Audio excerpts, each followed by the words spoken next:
going on YouTube? Today I'm going to take a minute and do a quick review of my new Kioti CK2610 tractor.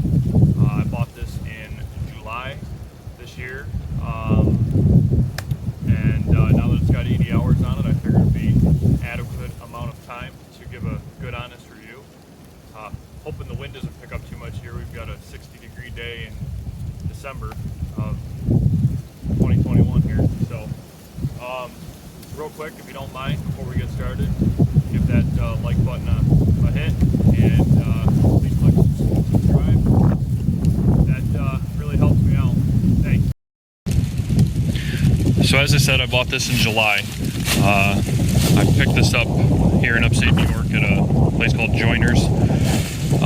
They're down in Mansville, New York. It's about an hour drive from me.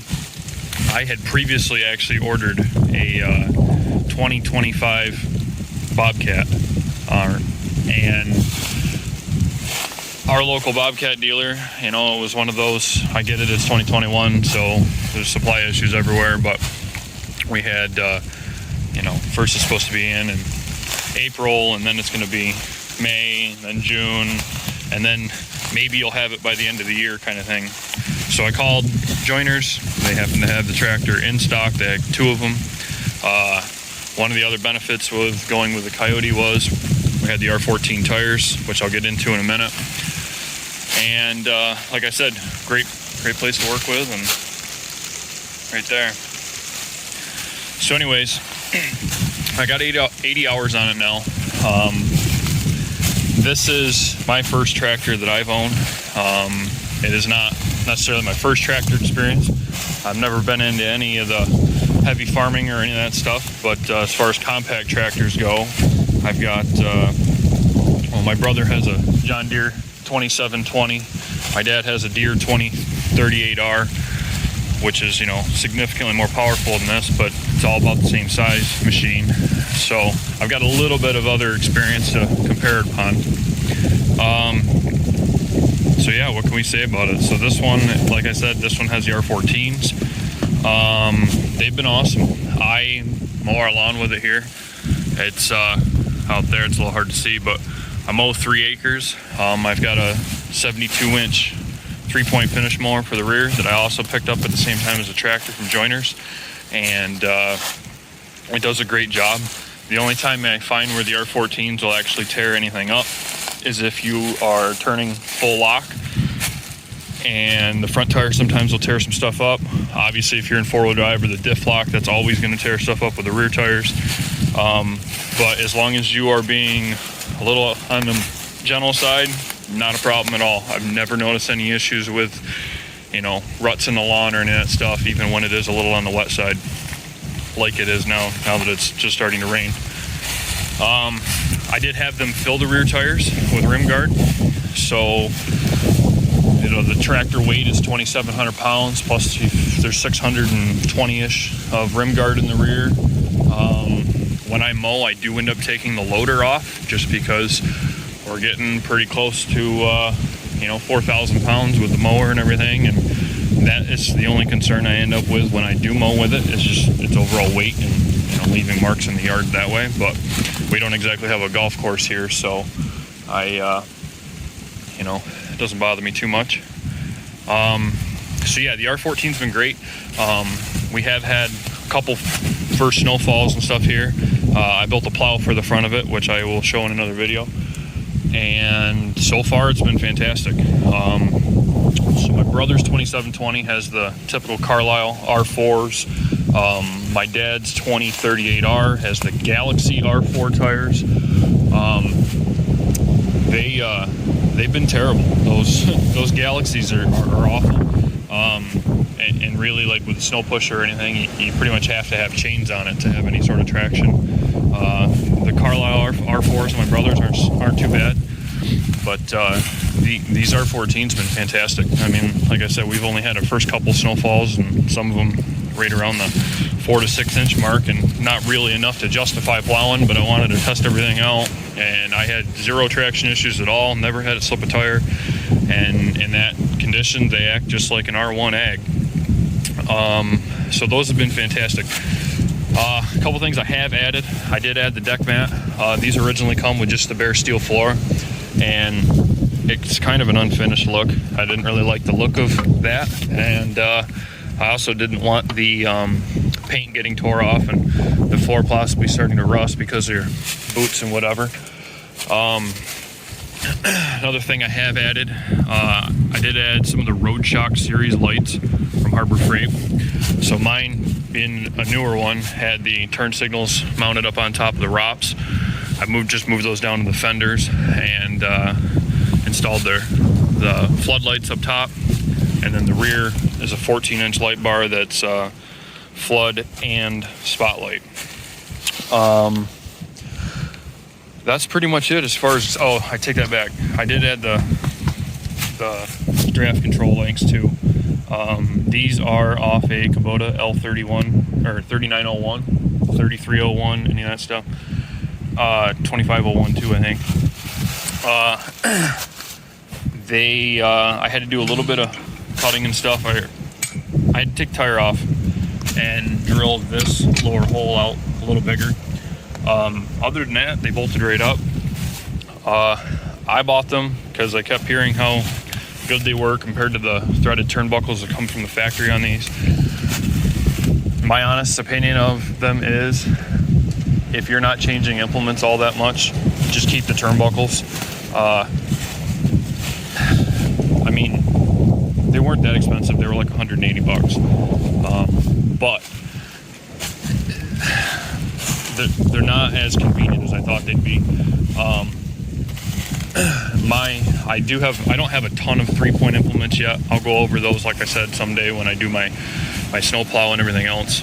I do have that finish mower for the rear. I also have a John Deere LX6 brush hog, and that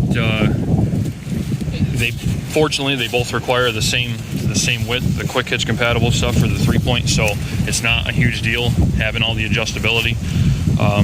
But I also got sick of having the turnbuckles come loose every now and then, needing to keep a crescent wrench on board, and there's no factory toolbox on this to store a crescent wrench. So you can see where I'm getting at with the inconvenience of that. So other than that, that's about it that I've added. When I wired the lights in, I did everything down here. There's a bunch of knockouts on the dash because, you can get the 3510 SEs and some of the more optioned up tractors and stuff. So I just knocked a couple of the knockouts out and installed the lights right here on the dash. Those are just marine rocker switches that I found that fit the holes perfectly. I've gone through and done it. It's 50-hour service. All of that went very well. I guess that's about it as far as the positives. Some of the negatives here that I have encountered. I understand why they offer the same size frame in a 35 and a 40 horse. The 25 horse is pretty limited sometimes on what you can do, especially with that LX6 brush hog. I know a 6-foot brush hog is a lot for a 25 horse tractor. I mostly am just maintaining a field here. I have been trying to reclaim some land that is overgrown brush, a lot more dense than this actually, but it's been okay as long as you use your head. You don't try mowing down 5 inches of trees with it. But I have been doing some reading about how you can turn up the pump in these, the injection pump, because this used to be the old 35 horse motor prior to all the emission stuff. So in a later video, I will walk through the step of removing this cap, turning the fuel screw up, and getting us back to our 35 horsepower. So occasionally I do end up with the hydro pedals sometimes sticking, especially now that it gets a little cold. When you first fire the machine up, you notice it more than anything. Today when it's warm, it's not so bad, but after the first couple minutes of use, it pretty much goes away. So it's not the end of the world. I do wish that it had a flip-up seat for days like today when it's starting to rain and now the seat's getting wet. But at the same time, I appreciate the suspension seat much more than the standard seat on like that 2038R, the 2720 I've used, and some of the other tractors. One of the things, this did not come with armrests, so because I'm used to the 2038R, it has armrests. I like having the right armrest, especially using your loader control. Kind of gives you a place to brace your elbow off from a little bit, so you can steady yourself better. So I found this kit on eBay, and I had to take this seat foam off the pan, and then it did have some supplied hardware. I ended up having to get some longer bolts down here, but this armrest kit, they fold up out of the way. It was only like $70 if I remember right. I'm sure there's higher quality units out there, but for what I do, it's working great so far. Other than that, like I said, it has been flawless. The loader comes on and off pretty easy. It's you know, like I said, I mean, it's done everything that I can do, or I do with it. You know, I don't use it every day. I don't use it for, you know, real big brush clearing and that kind of stuff.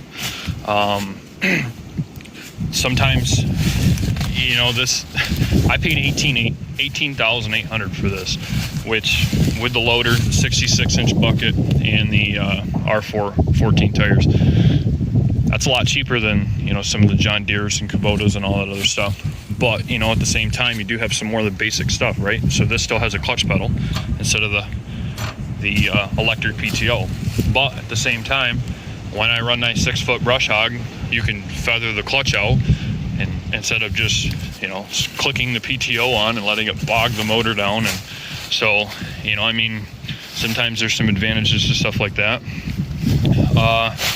Other than that, though, like I said, I mean, this thing has been flawless. You know, factory interstate battery, that's always a good thing. You know, I mean, that's not too much else to say on it. If you guys have any questions about the tractor, anything else you'd like to see in another video, let me know. I pretty much go through and walk through anything that anyone has any questions on. You know, push clutch in here, and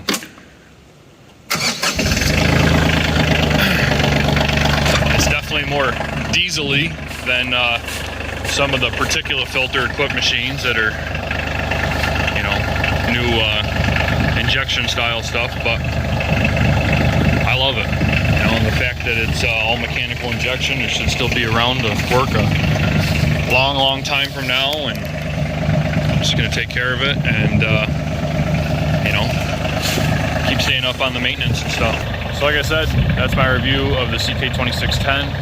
If there's anything else you guys would like to see, let me know. I will try to make sure we can get some more videos out more frequently now. It's been several months. Yeah, and in the next video I'll give a rundown of some of the 3-point stuff I've got, and what my plans are in the future with more of it. Remember to like, share, and subscribe. Thanks again. See you later.